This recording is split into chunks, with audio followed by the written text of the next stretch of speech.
Talking about function. Class 11 chapter 2 relation and function में हमने relation पढ़ा था। अब हम पढ़ते हैं फंक्शन के बारे में कि फंक्शन क्या होता है। ठीक है, तो फंक्शन को हम दो तरीके से पढ़ेंगे, मैं कहूँ कि दो वे में पढ़ेंगे। पहले पढ़ते हैं function in the way of relation, कि हम रिलेशन के वे में फंक्शन को कैसे डिफाइन कर सकते हैं। ठीक है, तो हमने रिलेशन जब पढ़ा था हमने उसमें दो चीजें पढ़ी थी। क्या कि दो सेट हमने ले लिए, ए और बी। ठीक है, और हमने कुछ रिलेशन पढ़े थे। रिलेशन R1 हमने पढ़ा था, वो क्या था, X Y such that y greater than x and x belongs to A and y belongs to B set। ठीक है, तो यहां पर जो हमारे पॉसिबिलिटीज आई थी वो क्या आई थी, 1 4 1 5 1 6 2 4 2 5 2 6।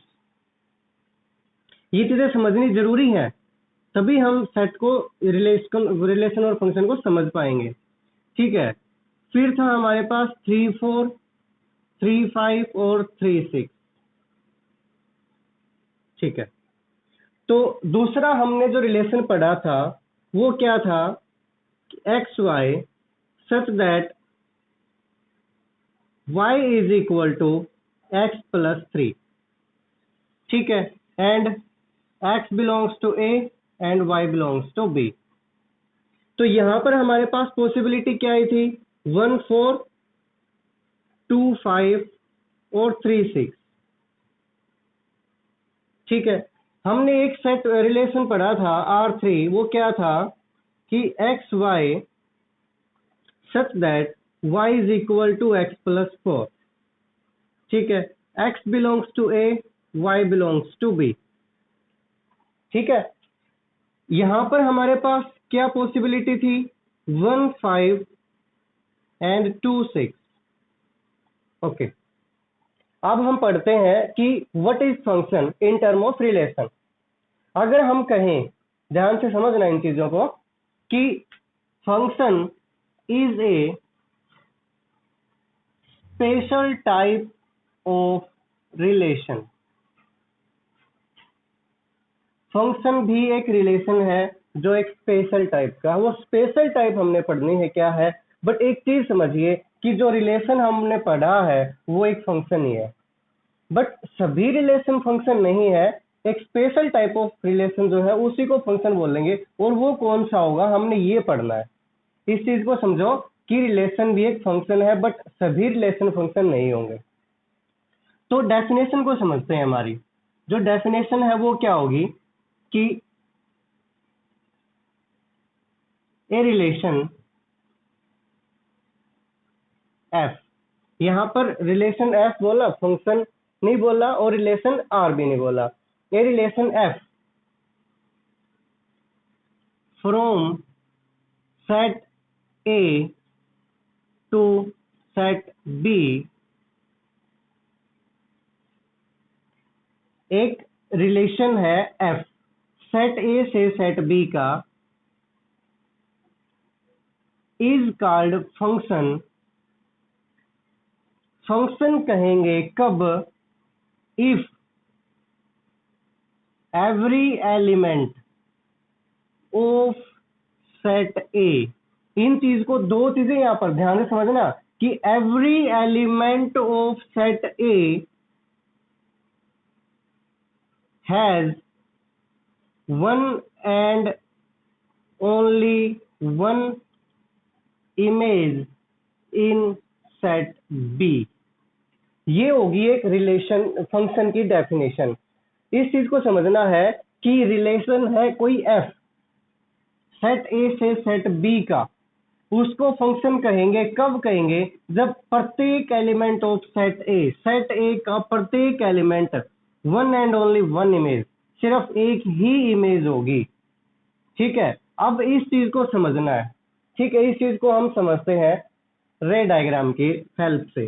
देखिए, ये था सेट ए 1 2 3, ये था सेट बी 4 5 6। रिलेशन फर्स्ट क्या था कि जब y है वो x से बड़ा होना चाहिए, ठीक है। तो हमारे पास क्या थी, 1 का 6 से, तीनों से रिलेशन हो गया, ठीक है। आगे भी पढ़ते हैं एक बार, 2 का 4 से, 2 का 5 से, 2 का 6 से भी हो गया, 3 का 4 से, 3 का 5 से और 3 का 6 से रिलेशन भी हो गया।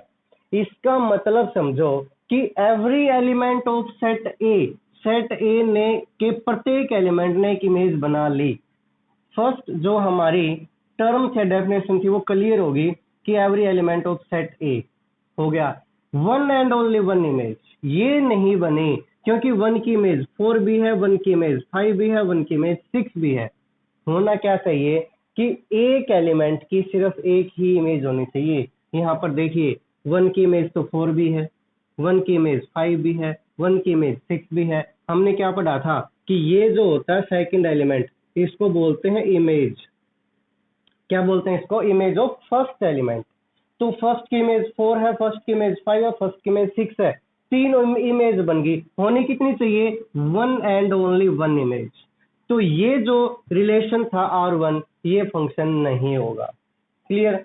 अब पढ़ते हैं दूसरा relation.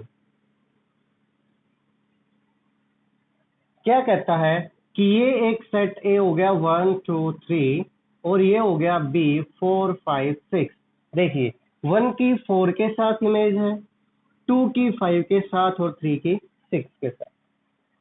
Every element of set ए का प्रत्येक एलिमेंट इमेज बना रहा है और एक ही इमेज बना रहा है। 1 की इमेज भी एक ही है 4, 2 की इमेज भी एक ही है 5 और 3 की इमेज भी एक ही है 6। तो इसलिए दोनों की दोनों जो हमारी कंडीशन थी वो फुलफिल हो रही है कि every element of set A 1 2 3 1 and only 1 image 4 5 and 6 in set B. तो ये जो रिलेशन है ये फंक्शन होगा। This is function. समझ में आया। डेफिनेशन क्या थी, ये बात क्लियर हो गई कि सिर्फ एक ही इमेज बनाएगा और प्रत्येक एलिमेंट बनाएगा। सेट ए का प्रत्येक एलिमेंट होना चाहिए, एक भी नहीं रुकना चाहिए, छूटना चाहिए, और सिर्फ एक ही इमेज होनी चाहिए। आगे और समझ में आ जाएगा। थर्ड रिलेशन और पढ़ते हैं। ए है 1 2 3, बी है यहाँ पे 4 5 और 6। 1 की इमेज 5 के साथ है, 2 की इमेज 6 के साथ है, ठीक है। 1 की एक इमेज है, 2 की भी एक इमेज है, ये बात तो ठीक है, ये तो फुलफिल होगी कि 1 एंड ओनली 1 इमेज। लेकिन 3 की तो इमेज नहीं बनी। कंडीशन ये भी तो थी ना कि एवरी एलिमेंट ऑफ सेट ए का प्रत्येक एलिमेंट होना चाहिए, प्रत्येक एलिमेंट तो नहीं हुआ यहाँ पे। तो इसलिए ये जो है फंक्शन नहीं कहलाएगा। क्यों, क्योंकि यहाँ पर होना चाहिए था क्या कि एवरी एलिमेंट ऑफ सेट ए का प्रत्येक एलिमेंट इमेज बनाए। यहाँ पर 3 ने इमेज नहीं बनाई, इसलिए ये फंक्शन नहीं होगा। एक बनाई वो ठीक है, लेकिन इसने भी तो बनानी चाहिए थी, ठीक है। एक चीज और बता देते हैं कि ये ऐसे भी हो सकता है 1 की 5 के साथ, 2 की 6 के साथ, 3 की 4 के साथ। जरूरी नहीं है कि ये बिल्कुल सामने ही हो, ऐसे भी ऊपर नीचे हो सकता है, ठीक है। तो ये जो चीज थी ना ये डेफिनेशन है और इसी को फंक्शन बोलते हैं। फंक्शन की डेफिनेशन भी यही है, ठीक है, कि सेट ए से सेट बी के जो रिलेशन को हम फंक्शन कब कहेंगे, जब प्रत्येक एलिमेंट सेट ए का एक इमेज बनाएगा सेट बी में, ठीक है। अब इस चीज को एक अलग डेफिनेशन से अगर समझें तो वो क्या होगी, देखिए अब हम इसको थोड़ी सी अलग तरीके से समझ लेते हैं। यानी कि सेम डेफिनेशन है, सेम डेफिनेशन, बट उसका थोड़ा सा तरीका अलग है। यानी कि अगर उसको हम ब्रेक करके समझें तो कैसे समझेंगे, देखिए कि a relation R A to B is called function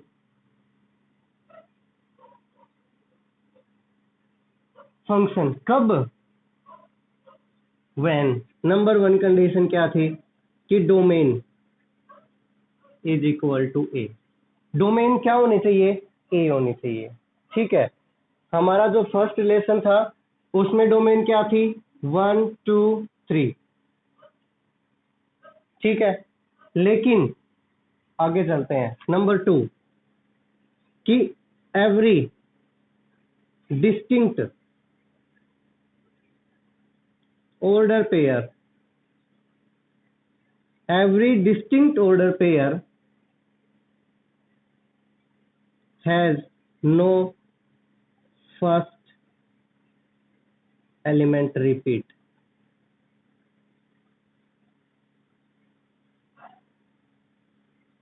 कि प्रत्येक ऑर्डर पेयर जो होगा उसका फर्स्ट एलिमेंट रिपीट नहीं होना चाहिए। हमारा जो यहाँ पर था 1 4 के साथ भी था, 1 5 के साथ भी था, 1 6 के साथ भी था, 2 4 के साथ भी था, 2 5 भी था, 2 6 भी था।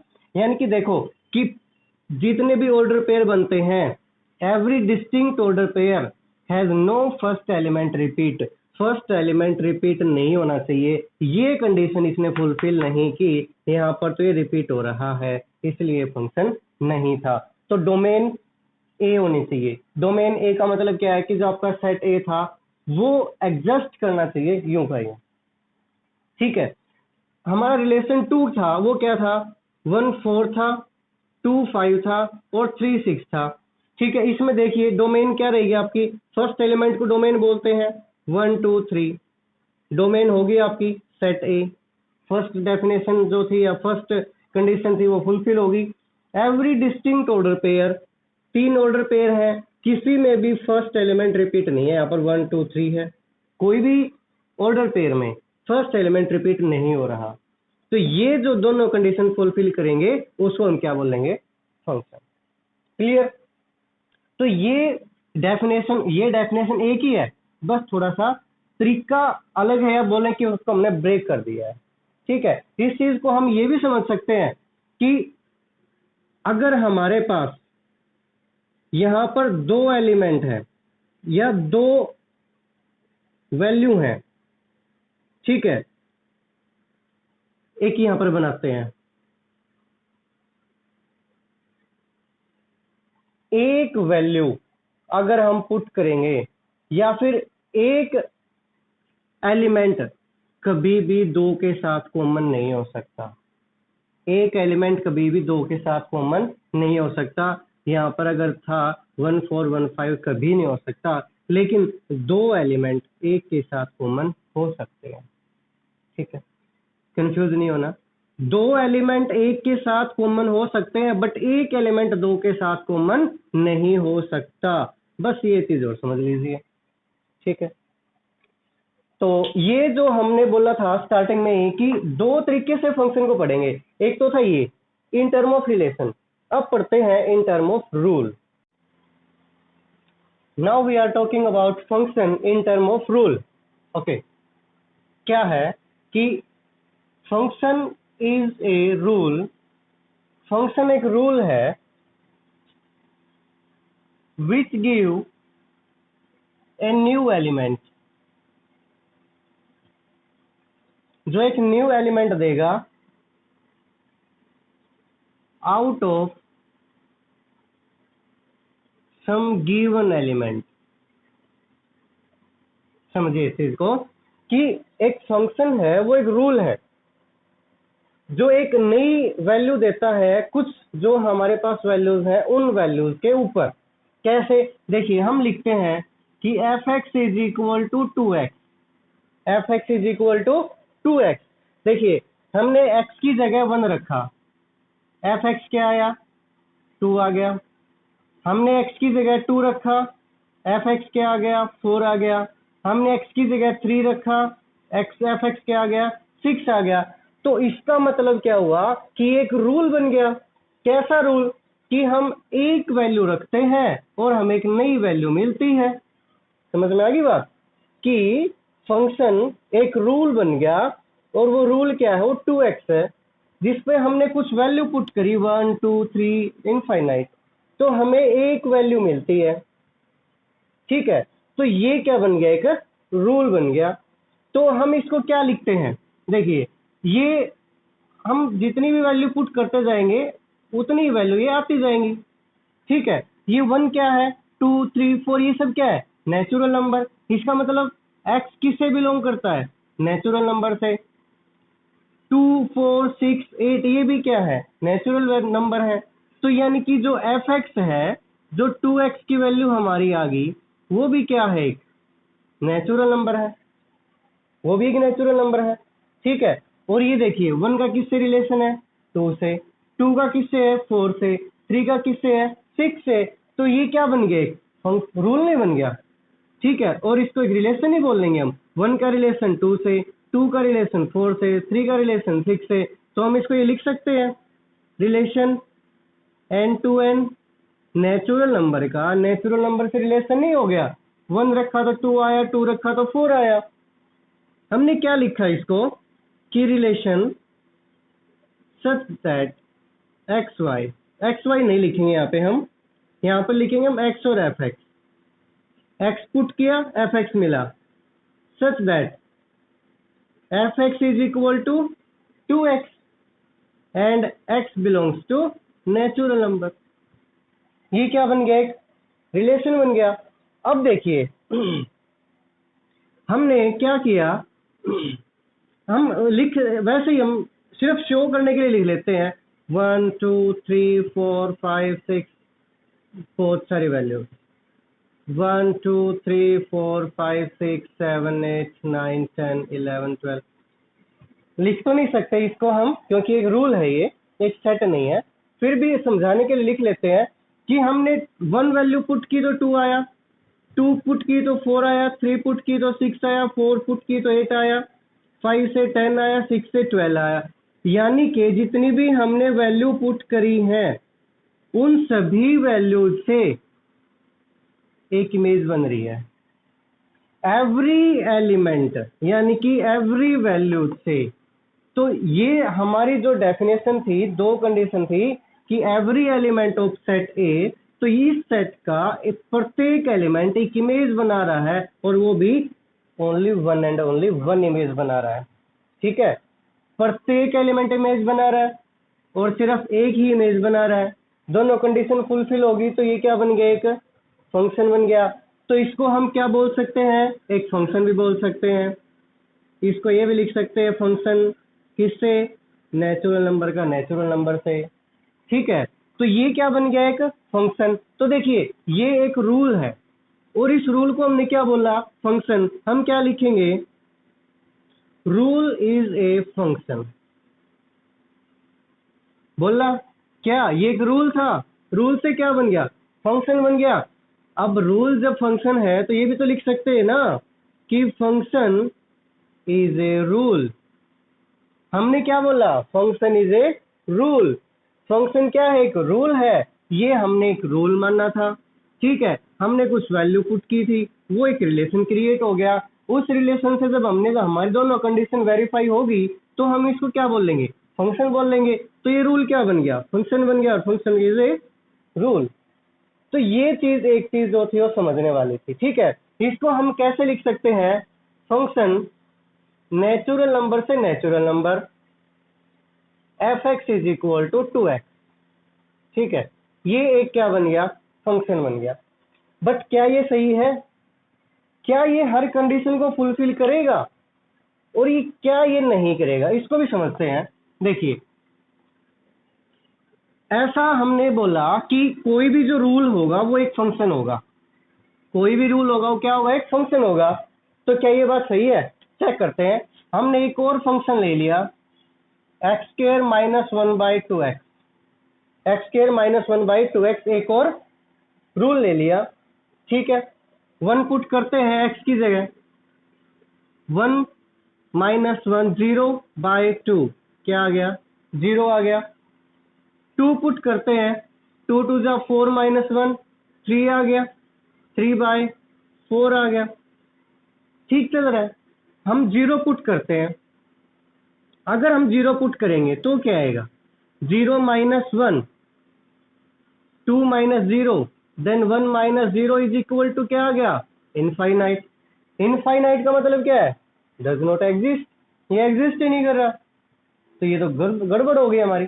इसको हम क्या करते हैं, देखिए फिर से एक हम सेट बनाते हैं, -3 -2 -1 0 1 2 3 4। ठीक है, तो एक चीज देखिए कि हमने यहाँ पे 1 पुट किया तो भी कोई वैल्यू देगा, -3 पुट करेंगे तो भी वैल्यू आएगी, लेकिन जब हम 0 पुट करेंगे तो बिलोंग ही नहीं करता। इन्फिनिटी का मतलब क्या होता है? Does not exist. तो 0 पे तो एग्जिस्ट ही नहीं करता, तो ये फंक्शन कहाँ से हुआ? फंक्शन क्या होता है कि प्रत्येक एलिमेंट क्या करना चाहिए? इमेज बनाना चाहिए, बट यहाँ तो 0 इमेज नहीं बना रहा, तो एक एलिमेंट इस ऐसा हो गया जो इमेज नहीं बना रहा, इसलिए ये फंक्शन नहीं हुआ, इसलिए फंक्शन नहीं हुआ। तो ऐसे हर रूल को हम फंक्शन नहीं बोलेंगे जब तक उसकी सभी कंडीशंस को हम चेक नहीं कर लेते। तो हमने 0 पुट किया तो इन्फिनिटी आया, मतलब डज नॉट एग्जिस्ट, और इन्फिनिट 0 पे फंक्शन था वो डिफाइन नहीं हो रहा, तो इसका मतलब ये फंक्शन नहीं था। हमने इसको क्या बोला था? ये रियल नंबर्स हैं सारे, ठीक है। तो अब हम इसको रूल यानी कि इसको फंक्शन कब कहेंगे? जब हमारे पास 0 नहीं होगा। हमने 0 को हटा दिया, अगर हमने 0 को हटा दिया तो अब ये डिफाइन है, अब हर वैल्यू पे डिफाइन होगा, चेक कर सकते हो। तो हमने 0 को हटा दिया, तो हम यहां पर क्या लिखते हैं?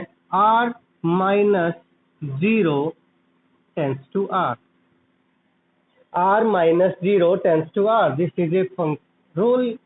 चलो फंक्शन तो अभी नहीं बोलेंगे इसको, बट अब ये एक फंक्शन कहलाएगा कि हमने r में से 0 को माइनस कर दिया। क्यों माइनस कर दिया 0 को? क्यों?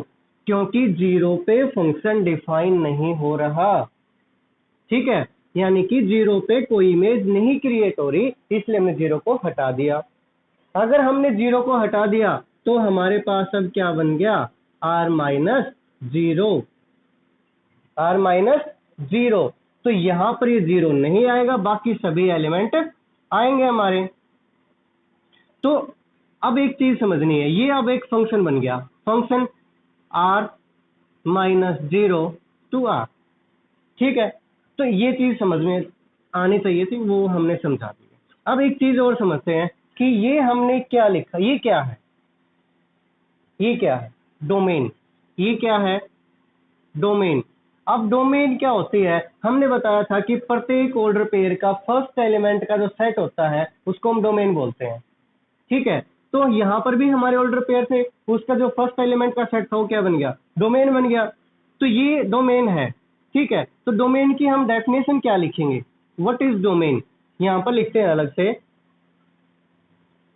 डोमेन की डेफिनेशन क्या होगी? Set of value of x, x की वैल्यू का ऐसा सेट एट विच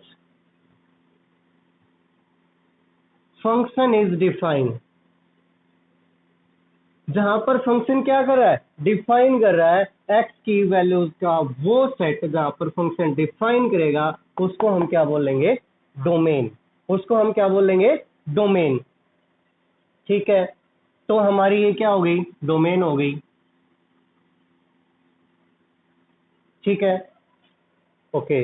अब ये हमने बोला कि ये क्या एक फंक्शन है। पहले हम देखते हैं कि क्या हमारी सभी कंडीशंस यहाँ पर फुलफिल हो रही है, चेक करते हैं।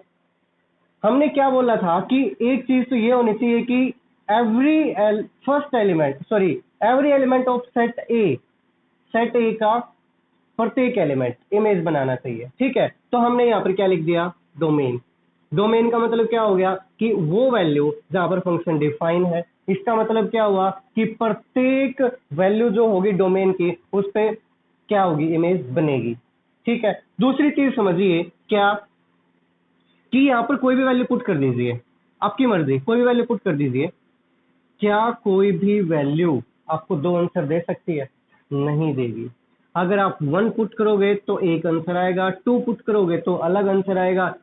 अगर तुमने 2 को पुट किया तो क्या आपको दो आंसर मिल सकते हैं? कभी नहीं मिलेंगे। आपने 4 पुट किया, क्या आपको दो आंसर मिल सकते हैं? कभी नहीं मिलेंगे। इसका मतलब क्या हुआ? कि जो भी वैल्यू आपने पुट की सिर्फ एक ही आंसर आएगा। इसका मतलब क्या हुआ? कि एक ही इमेज बनेगी। क्लियर? तो हम क्या लिखेंगे? Every element of domain function is defined. इसका मतलब क्या हो गया?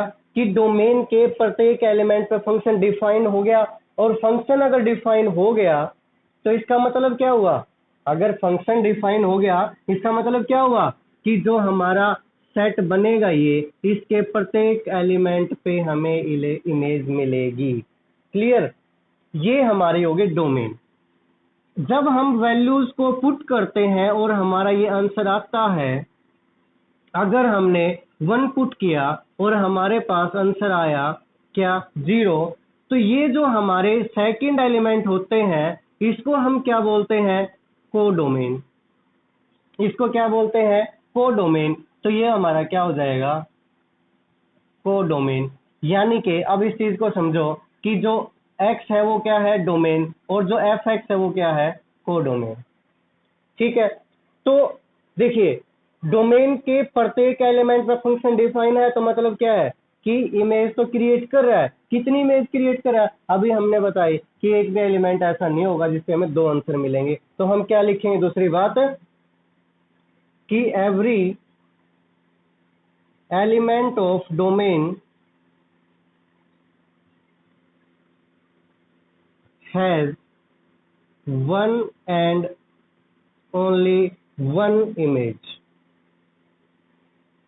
Every element of domain has one and only one image.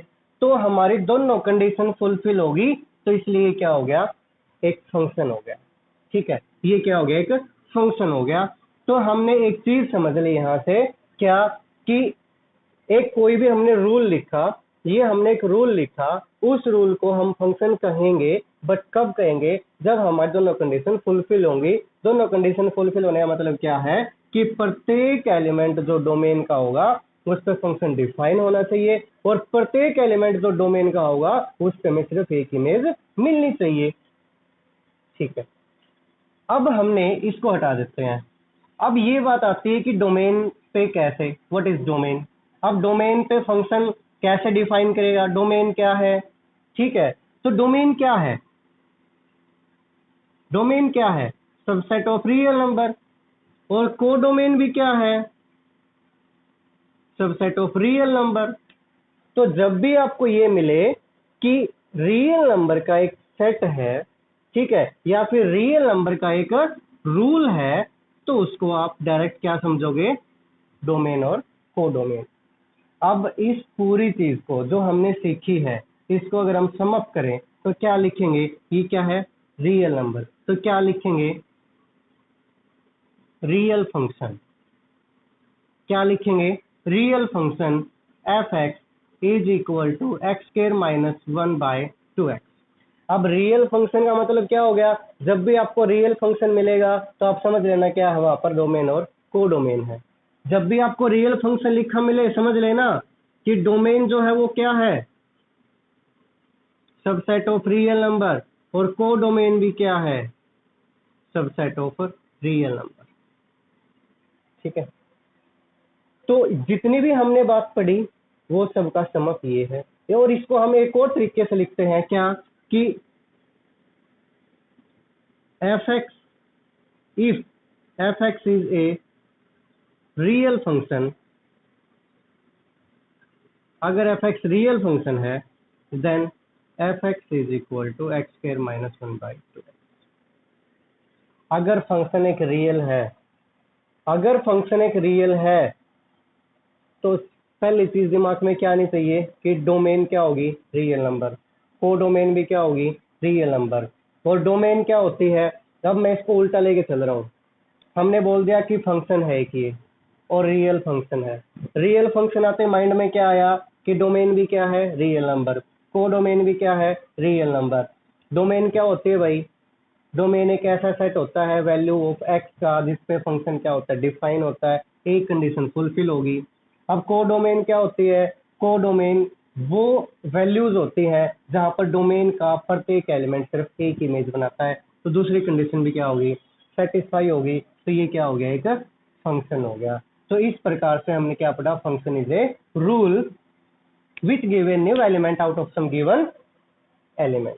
ठीक है, आगे हम पढ़ते हैं फंक्शन की टाइप